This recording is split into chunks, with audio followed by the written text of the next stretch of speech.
Bonjour, je vais aujourd'hui vous parler du nouveau film réalisé et scénarisé par Eric Toledano et Olivier Nakache, à savoir Une année difficile. Un film que j'attendais très particulièrement. Clairement, c'est l'un des films qui m'enthousiasmait le plus à voir au cinéma cette année 2023, parce que j'adore le duo de réalisateurs. Vraiment, c'est formidable. On avait eu droit à Hors Normes il y a désormais 4 ans, le temps passe vite. Nous avions aussi eu Le Sens de la fête et d'autres films précédents. Celui que j'aime le moins étant celui qui a cartonné le plus au box-office, à savoir Intouchable. Et on a également eu droit à la série En thérapie ces derniers mois, ces dernières années, qui est absolument formidable et que je vous invite très chaleureusement à regarder si ce n'est pas déjà fait. Il y a 2 saisons et ça se regarde très vite, pour tout vous dire. Et donc, nous avons également un sujet qui m'intéressait, visiblement ça allait parler d'écologie. Ah ah, intéressant, le militantisme écologique. Et nous avons... écologiste plutôt, je ne sais plus parler.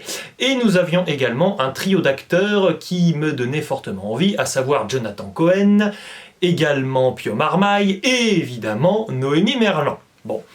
J'ai donc vu le film qui à mon avis va cartonner au box-office parce que si je m'en tiens à la foule qu'il y avait lors de ma séance de cinéma, je pense que vraiment le film va cartonner, j'espère pour lui, parce que je le dis déjà, hein. J'ai vraiment particulièrement apprécié ce film, bien qu'il ne soit pas du tout mon film préféré du duo de réalisateurs, même, mais ça reste de très bonne facture et très réussi, pour moi.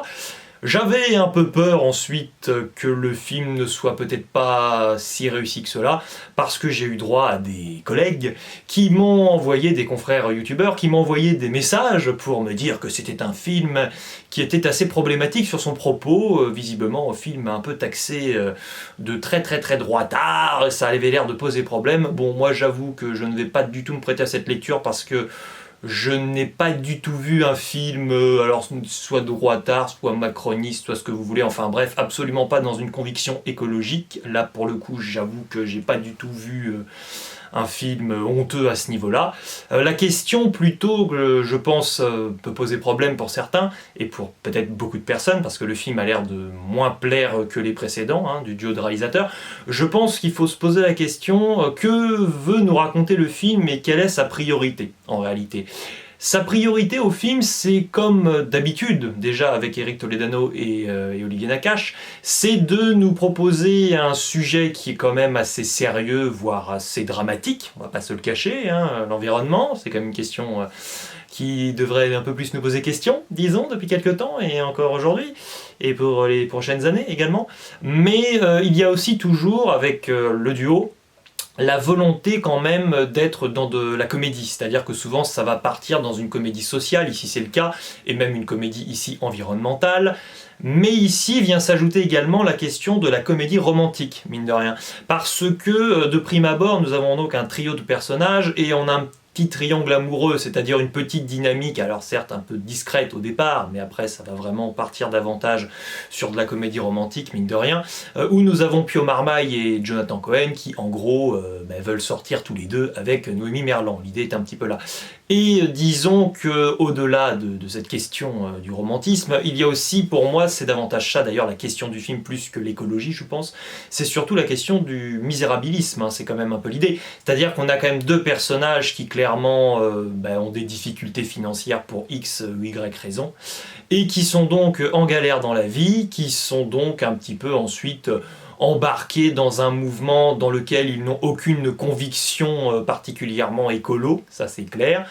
Ils sont un petit peu là parce que, donc bon, pour des affaires de cœur ou juste pour subvenir à leurs besoins, c'est tout. Et c'est vrai que moi j'ai été davantage pris sur la note, un petit peu la touche du pathétique et du misérabilisme de ces personnages, et aussi de leur opportunisme également quand même, mais pas spécialement non plus honteusement outragé en me disant que l'écologie était en train de passer complètement sur le carreau dans le film, parce que le personnage de Noémie Merlan notamment parle d'écologie, puisque le personnage de Noémie Merlan pour le coup est une écolo qu'on pourrait qualifier si l'on veut de radicale, parce que c'est vrai qu'elle est quand même dans une démarche qui est extrêmement poussée, et qu'il y a d'ailleurs beaucoup de décalages très drôles, hein, des décalages comiques entre le personnage de Noémie Merlan et le personnage de Pio Marmaille, notamment lorsque des échanges se dressent, disons, concernant des questions qui sont en fait des questions un peu, des situations un peu habituelles dans la vie, et c'est assez amusant de constater que Noémie Merlan, elle, y réagit de manière pour certains excessive, mais que je comprends totalement. Et de l'autre côté, donc on a Pio Marmaille qui lui ne se préoccupe pas du tout d'écologie, et lui il est un peu dans ses réflexes, quoi. Un peu dans les réflexes qui stipulent que bon, l'écologie visiblement on n'en a pas grand chose à carrer. Il s'en fiche un peu en fait de l'écologie. Disons qu'il a d'autres problèmes à gérer, c'est un peu ça l'idée. Et au rayon d'ailleurs des problèmes à gérer, il y a la question du surendettement dans ce film, et j'aime beaucoup l'idée d'avoir un coach du surendettement, c'est-à-dire, je vais regarder son nom parce que je vais me planter, Mathieu Amalric, qui est un acteur qui a une superbe voix et qu'on voit pas assez au cinéma, c'est dommage. Et donc ce monsieur, qu'on va appeler Mathieu, parce que j'ai déjà oublié son nom de famille, Mathieu c'est le personnage un peu faites ce que je dis, pas ce que je fais, parce qu'il est là à donner des conseils pour essayer de faire attention, se restreindre un peu en termes de consommation pour éviter d'être sur la paille, et donc bon, ça rejoint quand même aussi l'idée de restriction à des fins écolo, mine de rien, hein, il y a quand même des ponts entre les différentes thématiques sociétales du film, mais c'est rigolo parce que c'est un personnage qui est accro au jeu de casino, mais il est radié visiblement des casinos, il ne peut plus y retourner. Et c'est amusant parce que là on a un personnage qui, normalement, quand on est dans l'archétype du fait ce que je dis, pas ce que je fais, est normalement assez antipathique. Et là non, justement, il est drôle, un peu malgré lui, et on est un peu dans cette idée du pathétique, justement. Et ça m'a aussi intéressé personnellement. Et par ailleurs, c'est un film que j'ai trouvé excellent dans son scénario, qui est pour moi très sophistiqué, très élaboré, notamment lors du passage dans la banque, où on a différents personnages à différents endroits. Je trouve que c'est vraiment très réussi.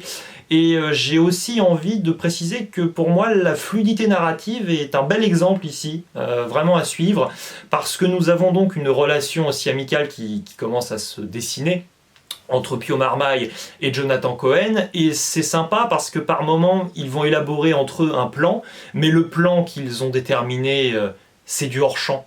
Et on voit juste l'application de leur plan, et tu découvres en cours de route qu'ils sont dans la même stratégie. Et ça c'est pas mal, parce que c'est vrai qu'au début t'as l'impression qu'on va partir un peu, ça fait un peu penser à ça, comme on voit un peu le triangle amoureux se dessiner, on se dit ça va partir un peu dans une petite guéguerre, un peu à la Astérix et l'Empire du Milieu, où Astérix il était amoureux d'une fille chinoise, et qu'il y avait aussi Jonathan Cohen qui était en confrontation amoureuse, on va dire ça comme ça, avec Guillaume Canet, alias donc Astérix. Et finalement on part pas trop là-dessus, parce qu'après les deux personnages s'entendent bien, et ils sont donc amis, on peut le dire, ils deviennent amis, donc ça c'est sympa. Et d'ailleurs, je vais enchaîner là-dessus, parce que je pense que c'est important.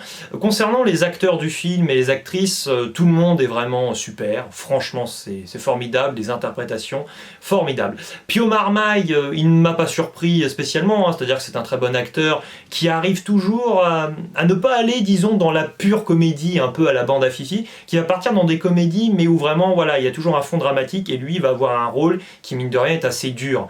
Il y a des moments de non-dit entre lui et Jonathan Cohen, notamment sur la question du lieu dans lequel il va dormir une nuit, à savoir un aéroport, mais c'est pas verbalisé, et le moment avec un échange de regards est juste fascinant. Donc Pio Marmaille est formidable, hein, évidemment. On a ensuite Jonathan Cohen qui pour moi est toujours un peu dans son créneau, mais qui est tellement bon là-dedans qu'on est content de le voir là, et qui reste dans son créneau. C'est-à-dire que là on a clairement un acteur qui est extrêmement bankable, on peut le dire, ces derniers temps, qui est dans son humour bien à lui. Si vous n'avez pas vu La Flamme et le Flambeau des séries Canal+, de souvenirs, il faut les voir absolument. Family Business qui est sur Netflix normalement. Enfin bon, en termes de série, le gars c'est formidable. En termes de film, il a également un bon répertoire maintenant. Mais c'est vrai qu'il est souvent dans son humour bien à lui, assez pince sans rire. Vas-y, hein, je te balance une vanne, mais je reste hyper premier degré comme ça en apparence. Il a vraiment cette idée-là, et évidemment, il rigole lorsqu'il se moque d'autres personnages. Et là, c'est vrai que finalement, le duo de réalisateurs l'a pas vraiment inscrit dans son cinéma à lui. C'est plus le duo de réalisateurs qui va un peu se plier aux caractéristiques de jeu de Jonathan Cohen, ce qui peut, à mon sens, décontenancer un peu les habitués, disons, du duo de réalisateurs. Parce que là, vraiment, mis à part une scène où c'est Jonathan Cohen qui, pour moi, doit se plier vraiment à la démarche artistique du duo, sinon c'est quand même lui l'acteur roi un petit peu de ce film, c'est comme ça que je l'ai ressenti. Il y a vraiment un seul moment qui est pour moi à contre-emploi avec Jonathan Cohen, c'est un moment où il parle à son ex, justement. C'est un moment qui est émouvant, mais qui est pas là où je préfère voir Jonathan Cohen, parce qu'il est bon, mais pour moi il n'est pas aussi excellent et génial que lorsqu'il est vraiment dans la comédie, comme il l'est également là, très sarcastique, il a un côté un peu... C'est ça, un peu Sarkozy. Enfin, moi, j'ai toujours senti dans les tics, dans la démarche, dans l'attitude, dans la gestuelle, il y a vraiment quelque chose comme ça. C'est juste dommage que Sarkozy soit un homme politique. Il aurait été un parfait comique, peut-être. Et on attend qu'il soit peut-être tolard, mais alors pour ça, il faudra peut-être voir ça dans une dimension, parallèle. C'est un peu ça. Et en parlant de président, pour ceux qui ont vu le film, l'utilisation des présidents de la République dans le film, en lien avec le titre, c'est quand même jubilatoire. Jusque dans le générique de fin, d'ailleurs, où vous avez une petite surprise, mais pour ça il faut rester jusqu'à la fin du film, il faut pas se barrer dès que allez fin, au revoir, on se casse. Non, un film ça se termine à la fin du générique de fin, pour votre information. Restons calmes et posés. Et donc je termine avec mes acteurs, mes actrices, et je termine avec ma chouchoute, à savoir Noémie Merlan, qui est clairement mon actrice française préférée depuis maintenant quelques années, avec Sandrine Kiberlin notamment, ou encore Rebecca Marder, mais disons que Noémie Merlan, elle joue très souvent dans des films, et elle est toujours géniale. On est habitué à la voir dans des drames, elle était extraordinaire à chaque fois dedans, et là, depuis l'année dernière, avec L'Innocent, elle est également excellente dans la comédie. Et là, à nouveau... j'ai presque plus rien à dire, parce que le problème c'est qu'elle m'a tellement fait chialer dans certains films, et c'est bien ça le problème, et tellement ébahi dans Portrait de la jeune fille en feu, j'étais en pleurs devant le film Jumbo, j'ai adoré également Goodman. Là je cite quelques films dans le lot qui sont pas très appréciés en général, mais moi j'adore, c'est comme ça, hein. Dior j'adore, voilà, j'ai le droit d'aimer ce que je veux après tout, hein. Je me défends, voilà, hein, j'ai le droit de défendre mon avis sur les films, mais c'est vrai que là elle m'a pas ému, voilà, au point d'en pleurer, c'est pas ça, mais elle est juste impeccable, c'est-à-dire que là même des fois elle est là un peu derrière, où elle te sort des phrases qui dans la bouche d'autres actrices ça semblerait, bon, comme ça, sympa, mais sans plus, mais elle arrive à te rendre des situations complètement anodines, juste incroyables, parce qu'elle arrive vraiment à transcender l'écriture d'un film également, comme donc les trois acteurs. Peut-être que c'est pas le film, il est bien écrit évidemment, mais c'est peut-être pas le film le mieux écrit à tout moment du duo, mais transcendé par de tels acteurs, c'est formidable. Et la mise en scène est également extrêmement ingénieuse, très surprenante vers la fin du film, lors d'un effet qui a fonctionné sur toute la salle de cinéma, et c'est génial. Et puis, même en termes de mise en scène, on voit souvent des affiches dans Paris, parce que le film se déroule pas mal dans Paris. On a une affiche du film Sundown, qui était mon pire film de l'année 2022, catastrophe. Et on a l'impression d'être en 2022. On se dit, bon, l'action se déroule en 2022, visiblement. Tu vois des affiches de films, ou de séries même, qui datent de 2021-2022. Et quand tu vois la fin du film, tu te dis que tu as été bien piégé par ces affiches-là, et c'était très malin. Parce que la fin du film, vraiment, révèle une réelle maestria, et là, c'est clair qu'on est avec le duo de réalisateurs Olivier Toledano et Eric Nakache. Ça y est, je me suis planté, évidemment, il fallait que je me plante, hein. Mais vous voyez de qui je parle. Donc c'est un film qui m'a vraiment beaucoup plu. Moi je vous invite à aller le voir si vous ne l'avez pas encore vu. Si vous l'avez vu, n'hésitez pas à me dire votre avis dans les commentaires sur ce film. Je ne sais pas s'il sera dans mon top 10 de l'année, ça ce n'est pas sûr, contrairement au dernier film à chaque fois des réalisateurs qui s'étaient retrouvés à chaque fois dans mon top 10 de l'année, mais ça reste un film qui m'a largement enthousiasmé. Il ne me reste plus qu'à vous dire ciao et à la prochaine!